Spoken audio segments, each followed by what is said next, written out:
Dá uma dica aí para investidores iniciantes. A gente fez uma simulação INSS versus uma carteira de investimento. A gente já rodou alguns estudos, entre 6 e 8 anos é o tempo médio que demora. Foi isso que meu pai fez nos últimos 50 anos. E ele mostrou que era possível. Não tem como dar ruim, né? Quer dizer... Dá uma dica aí para investidores iniciantes. Galera, que tem muita gente que tá na sua jornada de trabalho, sobra aquele dinheiro, poderia investir. Às vezes não, ou não tá investindo ou investe errado, né? É, exatamente. Primeira dica que eu daria é o investimento em renda variável, ele não começa na renda variável, ele começa sempre na renda fixa.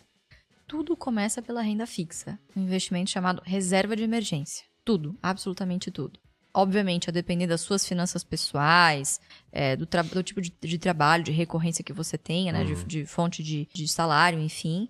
O ideal é sempre você ter ali pelo menos 3 a 6 meses de recursos ali guardados para você conseguir ter uma reserva boa, um colchãozinho bom para alguma emergência ou para alguma oportunidade, sei lá, que surgir. Enfim, tudo começa ali. Por quê? O brasileiro, ele tem essa mania... Obviamente, isso é muito voltado porque a gente é país de rentista. Então, você vai investir onde está rendendo mais no momento. Quando você tem essa mentalidade, você esquece dos objetivos de dividir esses recursos em caixinhas. Então, eu sempre falo, tem a caixinha do curto prazo, que é a reserva de emergência. Renda fixa, você precisa de liquidez, você precisa de previsibilidade, certo? Você tem a caixinha do médio prazo, que é para sonhos, objetivos, sei lá, quero juntar dinheiro para comprar um carro, para dar entrada num carro, quero juntar dinheiro para fazer um intercâmbio. Também tem que colocar na renda fixa, só que você pode se dar o luxo de alguns produtos que tenham uma carência maior, portanto tem uma rentabilidade um pouquinho maior. E por último, você tem a caixinha do longo prazo.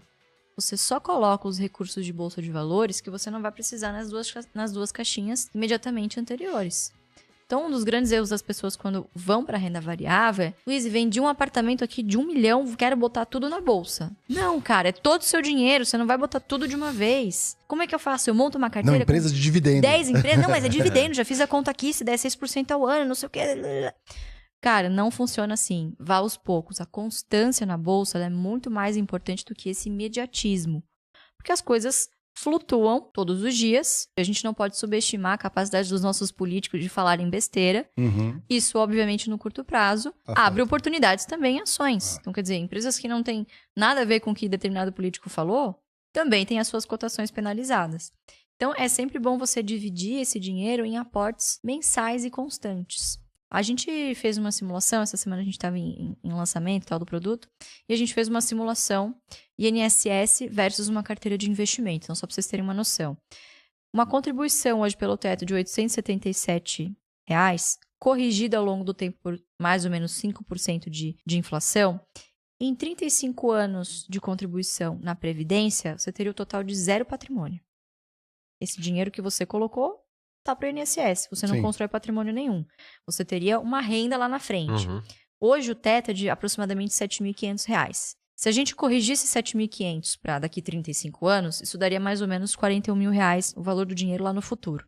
Quando a gente olha para investimentos, usando uma taxa aí bem conservadora de 10% ao ano, que a gente está falando de reinvestimento de dividendos. Então, quando você aporta mensalmente esses mesmos 800 e poucos reais, não é só isso, você trimestralmente ou anualmente, enfim, dependendo da empresa, você tem o fluxo de dividendos que, conforme você vai comprando as ações, vão aumentando ao longo do tempo. Claro, se você não vende, né?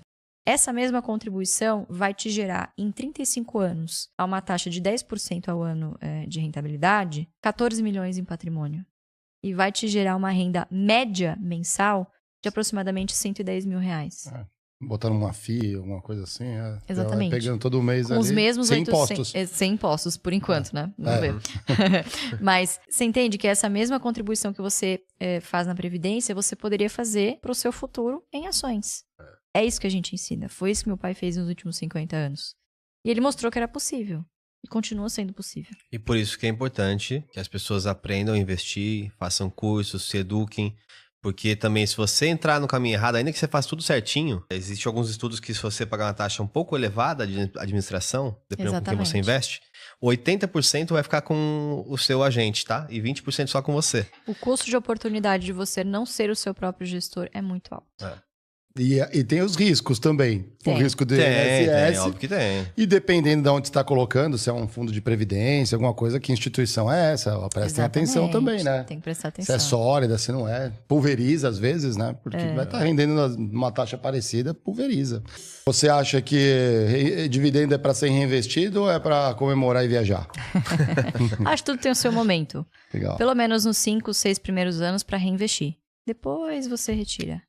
Faz projetos, né? Exatamente, porque demora... A gente já rodou alguns estudos. Entre 6 e 8 anos é o tempo médio que demora para você receber, em média, de dividendos, aquilo que você aporta por mês. Ah, interessante. Então, imagina, você segue religiosamente isso por 6 ou 8 anos, dependendo da carteira, da empresa que você escolher, obviamente. E em determinado momento você não precisa mais tirar do seu bolso. Você usa os seus próprios dividendos para reinvestir. E esse aporte que você usar, você pode usar para algum lazer seu, algum sonho, alguma coisa do tipo. Boa dica. Então, já diria o Warren Buffett, né? Se você não descobrir uma maneira de ganhar dinheiro enquanto você dorme, você vai morrer trabalhando. Tem algumas dificuldades que eu vejo ao se tornar sócio de empresas que é com essa visão um pouco mais de longo prazo. Tenta entender como que o mundo está se posicionando, como que isso pode impactar a indústria que você está inserido. Quem investia na indústria do Brasil, por exemplo, talvez há 20 anos, a indústria era 30% do PIB, hoje é 11%. Então, você acha que isso não faz tanto sentido? Porque no dia a dia as práticas são muito mais locais. Como que você enxerga para esse tipo de jogo, né? Que é um jogo diferente? O investidor de longo prazo, ele precisa ter uma formação muito multidisciplinar. Precisa ser um interessado em pesquisar sobre tudo. Mas eu sempre digo, o Warren Buffett tem toda a razão, que o principal conhecimento, pelo menos básico, que você tem que ter é de contabilidade, que é a linguagem dos negócios. Não precisa nem saber calcular isso. Você tem hoje milhares de plataformas que já te entregam os múltiplos, mas saber interpretar o que você está lendo ali, né? Para você não ser enganado por outros analistas, por exemplo. Eu até brinco com isso. Eu sou analista para não ser enganada por outros analistas. E tá cheio de guru na internet que fala cada coisa. Tá cheio de guru na internet, né? Que promete mundos e fundos, né? Então, eu acho que você, para investir muito bem, primeiro, você tem que estar muito ciente do seu perfil de investidor. E isso, infelizmente, você só constrói, só descobre quando você começa a investir. Porque vai depender muito do humor, né? E, obviamente, que a nossa mente prega muitas peças na gente, né? Toda essa questão de inteligência emocional. Então, as finanças comportamentais mostram isso. Você vai ser mais arrojado, por exemplo, momentos antes da pandemia, 2019, início de 2020, só se falava em bolsa, Brasil é o lugar, vamos voar, várias reformas acontecendo. Então, o otimismo imperava. Selic baixa. Selic baixa, exatamente. Então, o que manda, na verdade, no fluxo é a taxa de juros. Então, naquele momento, todo mundo se viu meio que obrigado a tomar algum nível de risco e para fundos imobiliários, renda variável como um todo. Né? E começaram a se interessar por esse mundo de bolsa. E eu acho que um dos nossos diferenciais é que a gente tem uma estratégia que ela é atemporal. O Barsi usa a mesma estratégia há 50 anos. Por quê? O nosso negócio é comprar ações de boas empresas que paguem bons dividendos a bons preços. Né? É o velho investing adaptado, focado no dividendo. E o nosso foco é sempre no best, que são nas empresas mais de utilities. Então, o que é BEST? Bancos, energia, seguro, saneamento e telecom. São negócios resilientes, perenes, que apesar de toda a transformação tecnológica, a disrupção dos seus respectivos mercados, conseguiram se reinventar e criar novas fontes de receita a partir de toda essa inovação. Né? E são negócios o quê? Extremamente fundamentais para qualquer país. São negócios que geralmente são oligopólios, monopólios naturais, com altíssimas barreiras de entrada. O consumidor não escolhe de quem vai consumir, então são concessionárias, geralmente, que repassam a inflação para seus preços. Não tem como dar ruim, né? Quer dizer, difícil, até tem. O brasileiro é muito criativo, viu? Até tem como dar ruim, mas assim, você tem que ser muito competente pra você falir uma empresa de energia, pra você falir uma empresa de transmissão de energia, por exemplo, cujo objetivo é simplesmente transmitir, né? Levar do ponto A da geradora até o ponto B, que é a distribuidora, né? Então, o papel da transmissora, por exemplo, que é um excelente segmento, diria que talvez é um dos mais perenes, né? Que consegue pagar bons dividendos, tem margens gordas. Então, é nisso que eu tô falando, porque quando você pega a bolsa ou qualquer coisa no curto prazo, você ainda tem, com conhecimentos diferentes, você ainda pode aproveitar de relações meio óbvias. Então, se baixar muito a Selic, essas indústrias vão se dar bem. Então, no curto prazo, enquanto ninguém conhece muito bem, sabe que é meio que os setores vão para lá ou para cá.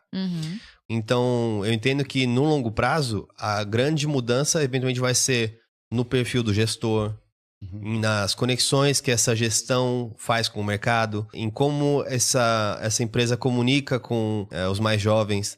Então, é um nível além, né? Como que você enxerga hoje, o preparo para esse nível de direção, né, no Brasil, e como que você se relaciona com as pessoas? Talvez o maior desafio dessas empresas tradicionais que a gente investe, por exemplo, o setor bancário, foi altamente disruptado, né? Então, acho que o grande desafio em questão de pessoas, quando você está falando de gestão, é a atração de novos talentos. Então, como você atrai o jovem para o mercado tradicional hoje? Pô, você tem empresas muito mais sexys de se trabalhar, com propósito, sabe? Que são muito mais atraentes, que têm muito mais possibilidades, vamos dizer assim, né?